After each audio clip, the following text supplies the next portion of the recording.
Hi guys, welcome to Bank Time. This is basically my blog. It's called Bank Time because life's pretty hectic these days.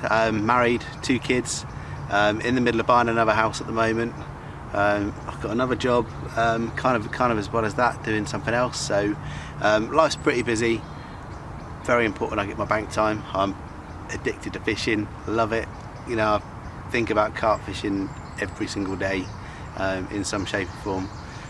So I'm pretty excited about blogging it again and seeing how we do. Hopefully we catch a few fish along the way as well.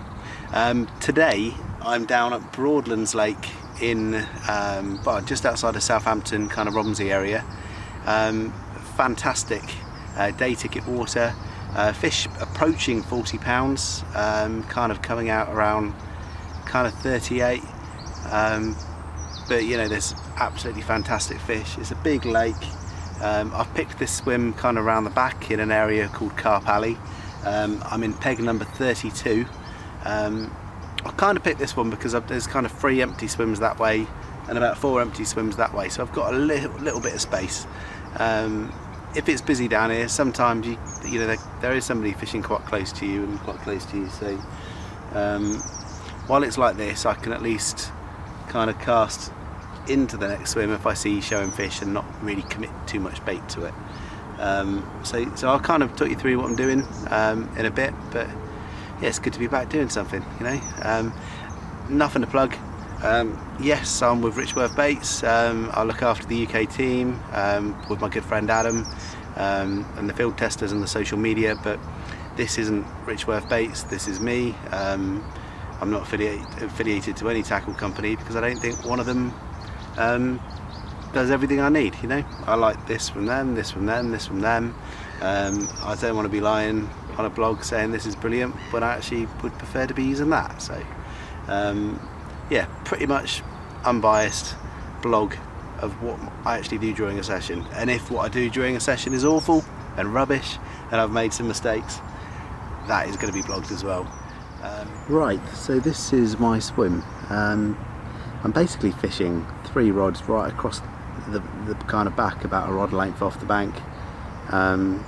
Quite lucky that some of the guys from Sparshot College and some of the people here were kind of clearing out the margins when I got here and cutting back some of the trees, so I could see where it kind of dropped into some holes, where there was kind of some depth that's obviously going to be away from bird life. So yeah, I'm straight to the island, about a rod back. I've got one that is fairly close to the island because there was a pocket there, and I've put probably half a kilo to a kilo of boilies on each of my 3 spots, and I'm fishing a Ronnie spinner rig. I'll show you later. Standard. Right, I'm using 3 different baits. Basically pink tootie, original tutti frutti, and escort. Basically I'm using the pink tootie pop-ups on both the tutti frutti rods, and I've got one kind of just on escort. So a mixture of, I say, about 3/4 of a kilo of freebies, kind of crushed boilies, and then a pop-up on the Ronnie rig just over the top, and we'll see how it goes. Where there has been a lot of work here this morning, it's probably going to take a while for the fish to move back in, but because the ground's been kind of stirred up, I'm pretty confident actually. It's that week at the end of April where it kind of turned into August within a couple of days. It went from like snowballs 2 weeks ago to kind of beautiful sunshine like it is now. So hopefully things will start kind of waking up a bit. Oh, duck. I thought it was a fish.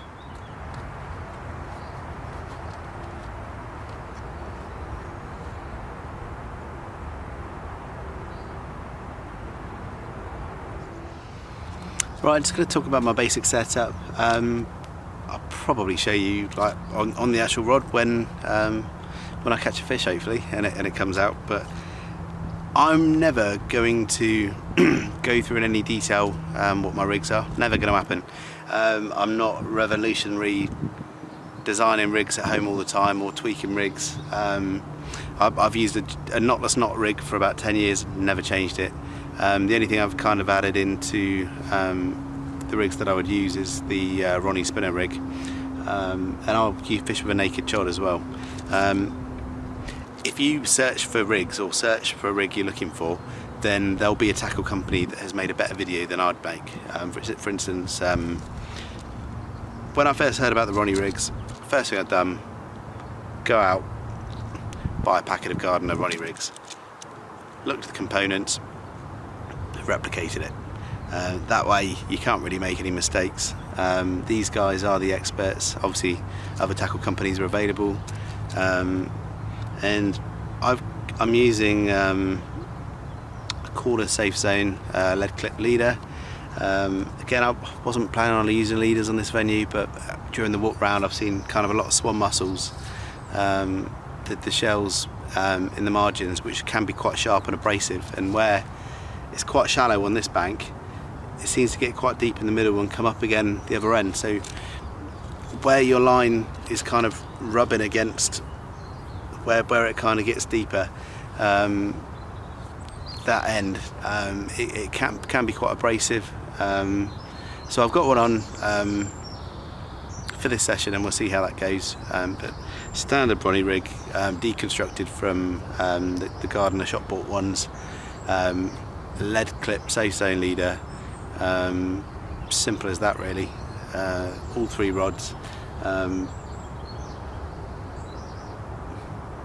fancy my chances. So yeah, cool.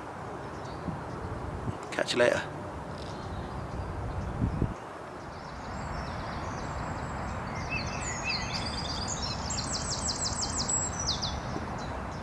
Now, when I first got here this morning, obviously they were clearing out the swims at the back. I spotted this fresh batch of lilies, kind of coming up just under the water, about to break through. And I spotted a fish in there.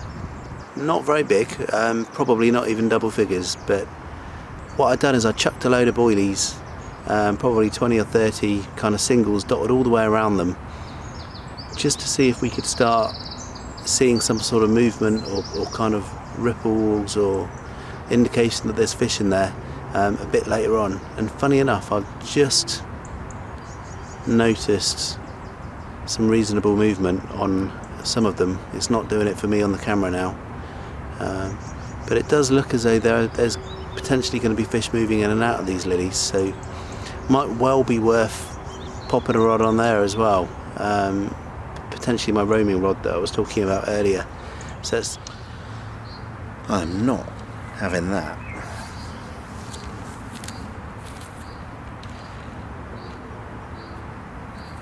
Good morning. Well, that was a very uneventful night. I watched Southampton versus Leicester. I wanted Southampton to win. 0-0, bored. Didn't have the will or the energy to watch a film or anything, so you know, night done.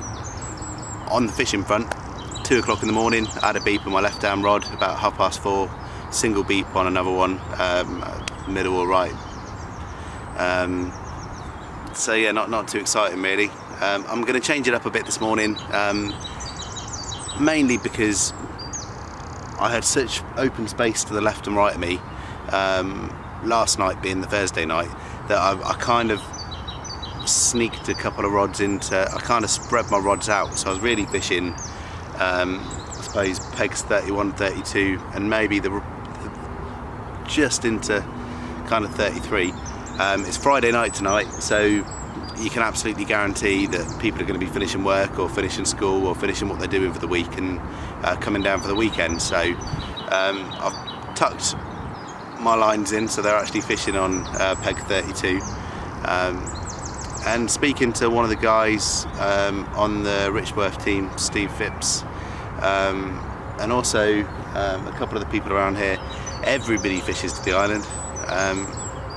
So it just makes absolute sense to try something a little bit different. So I've still been baiting up those lilies. I've not seen anything there since, but I've just put one literally bang on halfway. So I've got one in a massive hole under a tree, one right up tight to the margin, hoping they're going to be grubbing around where they were doing that work yesterday, and one bang down the middle. So we'll see what happens. But if nothing else, I'm catching some rays. I'm not that bothered about the rays. I'd rather it be raining and catching fish, to be honest. But oh well, can't have it all. But I do want it all. So, you know. Do you ever feel mugged off when you've done a long old session and you haven't caught anything, and you think, I do. But you know, less work. Can't sit down waiting for it to happen. It's just literally a case of watching for any kind of inconsistencies in the movement of the water. So what, even like the swans, the coots and the bird life, you can kind of just see the way they're looking at the water sometimes, or the way they're looking a bit apprehensive, and you know there's fish there. So I'm doing as much of that as possible, and that's kind of why I've moved my left hand rod, because there's definitely fish in there. You can just tell with the subtle movements and ripples around that area that inconsistent with the way the flow of the water's going. So in fact, even since I put my rig in there, I can still see these kind of movements. And there's a few, not weed, few like stalks of weed, dead weed, maybe last year's, just kind of again just moving around, inconsistent to what you'd probably expect them to do. Anyway, waffling. Wish I had something better to show you, but I haven't. Kind of 20 hours to go on the session. I really do think there's a very good chance of catching something, because it looks good for it, but none of those guys have had anything overnight. It's very quiet, so just gonna enjoy the sun, flip the top off, give the I'm not gonna flip the top off. Catch you later, bye. Right, it's actually the second morning now. I haven't done a lot of vlogging over the last 24 hours because I kind of remember from when I used to do more vlogging actually. The longer it goes without a fish, the more kind of demoralised you get, and the less you really want to talk about it. So anyway, bit of good news. About 6:30 this morning, my left rod peels off. It's the one just under the tree to the left of that like quarry sort of feature. It's not very deep. The swans kind of picked bait out of there a couple of times, so I've been a bit don't take my hook bait, and it hasn't. I didn't film the fish, but let's have a quick look at it.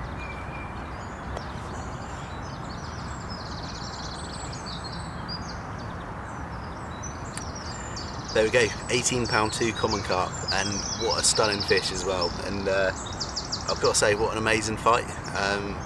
I thought the fish was going to be bigger based on the power it put in. Common carp do fight hard anyway, but really happy with that fish. My mate Charlie's turned up last night, so he was on hand to take some photographs, so I'm pretty happy about that, because I'm not a big fan of self-takes. So yeah, happy days. That one was on the pink tootie, but to be fair, there's like pink tooties and normal tutti fruities in the mix, freebies around it. But yeah, really happy to be off the mark. I think I worked out there's 11 of us on this Carp Alley, and I think that's the only fish last night, so pretty happy with that. It's been quiet the whole time I've been here. There's been a couple of pegs that have caught, but this hot weather has turned them off rather than turn them on. So there we go. Just going to pack down now. If anything else happens, I'll let you know. But thanks for watching, and see you next time on the bank.